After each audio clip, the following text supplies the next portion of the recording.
সবাইকে সালাম জানাচ্ছি আমি। যেটা আপনারা সবাই আসার আগে, এই অনুষ্ঠান পরিপূর্ণ হওয়ার আগে আমি কিছুটা বলতে হয়েছে, আমাকে কিছুটা বলেছিলাম যে এই বগুড়াতে আমি 37 বছর আগে একবার এসেছিলাম আমার এক বন্ধুর সাথে, রোমেন আফাজের সাথে দেখা করার জন্য, এবং সেটা করেছিলাম জলেশ্বরী তলা। এই নামটা আমার শুধু মনে ছিল সবসময়, নামটা সুন্দর লাগতো, জলেশ্বরী তলা। রোমেন আফাজ এবং জলেশ্বরী তলা একাকার, একাত্ম হয়ে আছে নামটার সাথে। তো তারপরে এই 37 বছর পরে আবার এই বগুড়াতে আসে, এটাই প্রথম আমার কাছে মনে হয়। কারণ ওটা একটা অপরিণত বয়সে এসেছিলাম। এখন বুঝতে পারছি বগুড়ার শিল্প সাহিত্যের সাথে যারা জড়িত, যারা কাজ করেন, তাদেরকে আমি চিনি। বিশেষ করে রাব্বানী সরকার ভাই, এই ভাই আমার প্রাণের এক বন্ধু, প্রাণের ভাই। ঢাকায় উনি কষ্ট করে যান, এখান থেকে গিয়েই আমাকে, আমার মতো যারা, তাদেরকে খুঁজে বের করে তাদের সাথে একাত্মতা প্রকাশ করেন, তাদেরকে বই উপহার দেন এবং তাদের সাথে, আমাদের সাথে থাকতে পছন্দ করেন রাব্বানী সরকার। এবং অনেক লেখক তৈরি করার কারিগর এই রাব্বানী সরকার। উনি একাধারে কবি, নিজে শিল্পী, কণ্ঠশিল্পী, গীতিকবি এবং প্রকাশনার কাজেও তিনি জড়িত। অনেক লেখকের বই তিনি বের করে দেন রাব্বানী সরকার। অনেক, ওই যে একটু আগে যে ভাই আপা বললেন, মাহফুল আক্তার আপা বললেন যে তারও এরকম কেস আছে, তার হাতে যদি সুপর্দ করা হয়, তার হাতে সুপর্দ করা হলে সেটা হবেই হবেই। উনি আজকাল যে আমরা তো ফেসবুকে লিখতে অভ্যস্ত, ইউনিকোডে লিখতে অভ্যস্ত, অভ্রত লিখতে অভ্যস্ত, সেটাই যদি সুতন্ত্রীতে ট্রান্সফার করতে অনেক কষ্ট, অনেক ভেঙে যায়। ডিভাইস থেকে ডিভাইসে গেলে অনেক ফন্ট ভেঙে যায়, টাইপ ভেঙে যায়। সেই ভাঙা থেকে জোড়া লাগান এই রাব্বানী সরকার। তো এইরকম একটা মানুষের সাথে আমার দেখা হবে না, এটা তো হতে পারে না। সে কারণে ভাবলাম যে ওনাকে জানালেই খালেক ভাইদের মতো মানুষকে পাওয়া যাবে, মিস হবে না। ওনারা হচ্ছে এই বগুড়ায় কাজ করেন। এই যে পত্রিকাটা আমি একটু দেখাই ক্যামেরায়, এই পত্রিকাটা আমি ফেসবুকে অনেক দেখেছি। আমার লেখা এখনো এখানে ছাপা হয়নি বা ওরকম ভাবে যোগাযোগ হয়ে ওঠেনি। তো এই পত্রিকাটা কুড়ি শিশুদের জন্য কাজ করা, এটা খুব অনেক কঠিন কাজ। কিন্তু এই ব্যাপারে পৃষ্ঠপোষকতা কিন্তু দিতে চান না এই প্রতিষ্ঠানগুলো। এখন ডিজিটালাইজেশন যুগ, টেলিভিশনে চলে যাচ্ছে, ইউটিউবে চলে যাচ্ছে, সেখানে এই প্রিন্ট পত্রিকার একটা চালিয়ে যাওয়া অত্যন্ত কঠিন একটা চ্যালেঞ্জ। যে চ্যালেঞ্জ তিনি সামাল দিয়ে আসছেন, এই যে আমাদের আব্দুল খালেক ভাই, এটা সম্পাদক তিনি।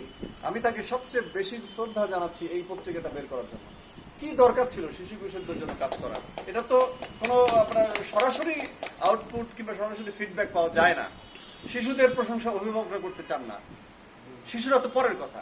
তারপরও নিজের মনের তাগিদে এই পত্রিকাটা তিনি বের করছেন। আমি সত্যিকার মন থেকে আমি তার এই পত্রিকার জন্য সম্পাদক হিসেবে, পাবলিশার হিসেবে তাকে আমি ধন্যবাদ ও কৃতজ্ঞতা জানাচ্ছি। এবং আজকে যে এখানে তিনি এই যে ম্যাক্স হোটেলে যে তিনি যে, তার সূত্রেই মূলত আমরা এখানে সবাই এখানে অবদান আছে, তার সূত্রে এখানে আমরা বসতে পেরেছি। চমৎকার একটা পরিবেশ। সমস্ত বগুড়া ঘুরে দেখা, যে বিআই সাহেব যেটা বললেন ঠিকই বলেছেন, তার আক্ষেপ ঠিকই করেছে। কিন্তু সমস্ত বগুড়া ঘুরে দেখার চেয়েও এই সময়টা হয়তো, এই স্মৃতিটা হয়তো আর পাবো না। বগুড়ার স্থাপনাগুলো হয়তো থাকবে, আবার আমি আসবো ইনশাল্লাহ, আমার পরিবার থাকছে এখানে, তারা দেখবে। সরি, আমি করতে হচ্ছে, আমার নামাজটা ধরতে হবে আমার। আপনাদের সাথে এই যে দেখাটা হলো, এই যে এটার কোনো তুলনা হয় না, এটার কোনো তুলনা হয় না। এই কারণে আমি এখানে যারা আজকে সমবেত হয়েছে, বিশেষ করে এই যে আমি বলেছি রাব্বানী সরকার ভাই এবং মীর আব্দুল রাজ্জাক, একজন খ্যাতনামা প্রফেসর এবং বাংলা সাহিত্যের একজন উল্লেখযোগ্য একজন মানুষ, ইংরেজি সাহিত্যে, বাংলা সাহিত্যেও তিনি লেখালেখি করেন, একজন পাঠক মানুষ। এবং তিনি একসাথে, আমি যখন নামি গাড়ির ইয়ের থেকে, অটো থেকে, তখন উনি কিন্তু নাম জিজ্ঞেস না করেই বলছে আসেন। উনি বুঝে ফেলছেন যে আমি সেই লোক। হ্যাঁ, 55-তে আমরা এখানে ইন করি। এটা একটা কাকতালীয় ঘটনা। উনি নাম না জিজ্ঞেস করেই আমাকে বুকে টেনে নিয়েছেন এবং এখানে উঠিয়ে বসিয়েছেন। তারপরে আস্তে আস্তে এই ভাইদের সাথে, ওনারাও সময় মতো এসেছেন, একটু কিছুটা রাস্তায় দেরি হয়েছে। এই যে একটা মানে চমৎকার একটা মেলবন্ধন। এবং আমার পরিবারের যে যারা এসছেন, হারুন ভাই, বিআই আমার, নাজরিন আপা আমার বিয়ান, আমার বড় আপা শামিমা ইসলাম, উনি এরা না আমি ইচ্ছা করেই তাদেরকে গুরুত্ব দিয়ে এখানে এনেছি যে তাহলে একটা সমাবেশটা ভালো হবে। তারাও একজন সমজদার, শিল্প সাহিত্যের সমজদার, তারা আমার লেখালেখিতে অনেক উৎসাহ দিয়ে থাকেন। হ্যাঁ, এটা ভালো হয়েছে যে ওনারা এখানে এই সাহিত্যের এই সমাবেশে যে ওনারা উপস্থিত থাকতে পেরেছেন, এটা ইতিহাসের একটা অংশ হয়ে থাকবে। এই সংবাদটা হয়তো এই পত্রিকায় ছাপা হবে বা কোনো পত্রিকায় ছাপা হবে বা ফেসবুকে যাবে, মানুষ দেখবে।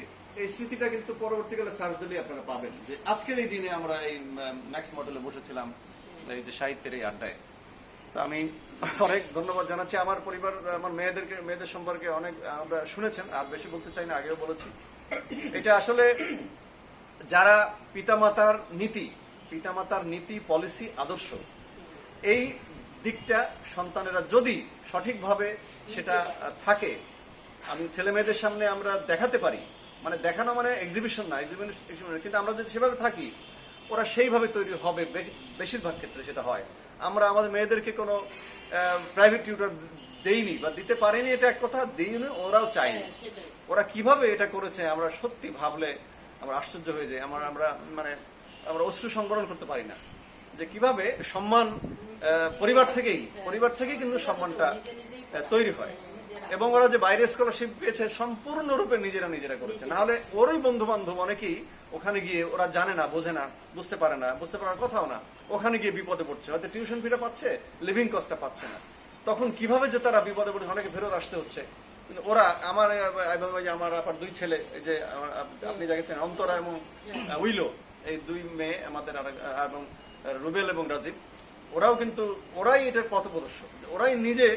ওরা আমার মেয়েরা দেখেছে যে ওরা কিভাবে করেছে নিজেরা, কোনো কারো সহযোগিতা ছাড়া, বাবা মার সহযোগিতা ছাড়া। বাবা মাকে কোনো ইয়ে দিতে চায়নি, পেইন দিতে চায়নি। তারা সম্পূর্ণরূপে নিজেরা গিয়েছে, নিজেরা থেকেছে এবং ভালো পজিশনে গিয়ে তারা নিজেদের টাকায় কষ্ট করে, প্রথম থেকে কষ্ট করতে হয়, যত ভালো স্কলারশিপ লেখাপড়ায় থাকবে না, কষ্ট করতেই ওরাও করেছে। আমার মেয়েরাও নীরবে নিবৃত্তে করেছে, কিছুটা, অতটা না হলো। কিন্তু এই যে নিজেরা করে বাবা মাকে কষ্ট না দিয়ে, তাদের শুধু সম্মানটা দিয়ে, কষ্টটা না দিয়ে, এই যে বাবা মার জন্য সম্মান বয়ে আনা, প্রথমত হচ্ছে একাডেমিক রেজাল্ট, একাডেমিক পড়াশোনায় চান্স পাওয়া, যেটাকে বলে প্রচলিত অর্থে, সেই চান্স পাওয়াটা পাবলিক বিশ্ববিদ্যালয়ে যে চান্স পাওয়া, এটা এখান থেকে শুরু। তার বাবা মার ওখানে অনেক খরচ করতে হয়, ওরা সেটা দিতে চায়নি। ওনার দুই ছেলে, আমার দুই মেয়ে, এবং ওনারও ছেলে আর একটা, সেও এরকম ভাবে করেছে। অনেক ভালো লাগে এটা। আপনাদের সবারই ছেলে মেয়ে একই অবস্থায়। আমি যতদূর জানতে পেরেছি যে আপনাদেরও এরকম। আমরা এখানে দুই মেয়ের বাবার সংখ্যা একটু বেশি এখানে আছি, এখানেও আমার পাওয়া গেছে। এটা একটা রহমত, আল্লাহর রহমত। এটা এখন আমরা অনেকেই বলে তোমরা যাবে কিনা, আমরা অত যাওয়ার চিন্তা নাই। ওরা ভালো থাকুক, এটাই আমাদের সবচেয়ে বড় চাওয়া। আর আপনারা যে সম্মান আমার প্রতি, আমার পরিবারের প্রতি, আমার কন্যাদের প্রতি দেখিয়েছেন, এটার জন্য আপনি সারা জীবন কৃতজ্ঞ থাকবো। অল্প সময়ের এবং অনাড়ম্বর এই অনুষ্ঠান আয়োজন করা হলো, যে আমি সত্যি অত্যন্ত প্রীত হয়েছি, অত্যন্ত আনন্দিত, অত্যন্ত আপ্লুত হয়েছে আপনাদের ব্যবহারে। এই যে বললেন যে দল মত নির্বিশেষে, ধর্ম বর্ণ নির্বিশেষে লেখকদের মধ্যে যেটা সুসম্পর্ক থাকা উচিত, সবার উপরে পরিচয় হচ্ছে আমরা একজন রাইটার, আমরা একজন লেখক। এটা হারিয়ে যাচ্ছে কিন্তু দলের চাপে, দলমতের চাপে এই লেখক সত্তাটা হারিয়ে যাচ্ছে। আপনারা এটার ব্যাপারে একটু সোচ্চার থাকবেন যাতে হারিয়ে না যায়। আমি একজন লেখক, আমি একটা কবিতা লিখি, একটা ছড়া লিখি, একটা প্রবন্ধ লিখি, এটাই সবচেয়ে বড় পরিচয়। আমার দল থাকতে পারে, অবশ্যই থাকবে। আমার তো ভোট দিতে হবে একটা দলকে, যদি ভোটাধিকার পাই তাহলে সেটা থাকবে, এটা সর্বজন বিদিত। কিন্তু এই যে লেখক সত্তা, লেখক পরিচয় সবার আগে, হ্যাঁ, আমরা সব লেখক বংশের লোক, এইটা যেন আমরা বজায় রাখতে পারি। আজকে সেটার একটা অল্প পরিসরে হলেও একটা পরিচয় আমরা স্থাপন করতে পেরেছি, একটা উদাহরণ আমরা সৃষ্টি করতে পেরেছি। আব্দুল খালেক ভাই, আপনাকে জন্য অনেক ধন্যবাদ। রাব্বানী সরকার ভাই, আপনাকে অনেক ধন্যবাদ। আবার আপনাদের সাথে দেখা হবে এই বগুড়ায়, আবার আমি আসবো আপনাদের টানে, এই প্রত্যাশা রইল।